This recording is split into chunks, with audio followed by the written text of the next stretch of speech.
Malaysia Johar பகூர்லேருந்து நமது அறக்கட்டளையை தொடர்பு கொண்டாங்க. பத்மா கிருஷ்ணன்றவங்களுக்கு அக்டோபர் 21 அன்னைக்கு பிறந்த நாளுங்க. பிறந்த நாளை முன்னிட்டு முதியோர் இல்லத்தில் இருக்க 100 பேருக்கு காலை உணவு கொடுக்கணும் அப்படின்னு சொல்லியிருந்தாங்க.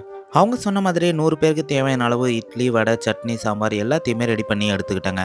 இந்த உணவை எங்கே கொடுக்கலாம் அப்படின்னு யோசிக்கும்போது நம்ம திருவள்ளூர் பக்கத்தில் இருக்க சாந்தோம் முதியோர் இல்லத்துக்கு வந்துட்டோங்க.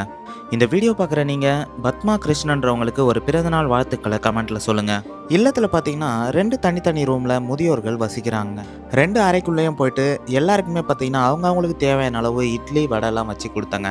எல்லாரும் பார்த்தீங்கன்னா வாங்கி சாப்பிட்டு பார்த்துட்டு உணவு கொடுத்தவங்களுக்கு ரொம்ப நன்றி தம்பி அப்படின்னு சொன்னாங்க. தொடர்ந்து நீங்கள் நம்ம முதியோர் இல்லத்துக்கு வரணும் தம்பி அப்படின்னு சொன்னாங்க. மீண்டும் இன்னொரு நாள் நிச்சயமா வரமா அப்படின்னு சொன்னாங்க. நமது அறக்கட்டளை சார்பாக உணவளித்தவங்களுக்கு ஒரு மிகப்பெரிய நன்றியை தெரிவிச்சுக்கிறாங்க. நீங்களும் இது போல கஷ்டப்படுற மக்களுக்கு உணவளிக்கணும்னு நினைச்சீங்கன்னா நமது அறக்கட்டளையை தொடர்பு கொள்ளுங்க.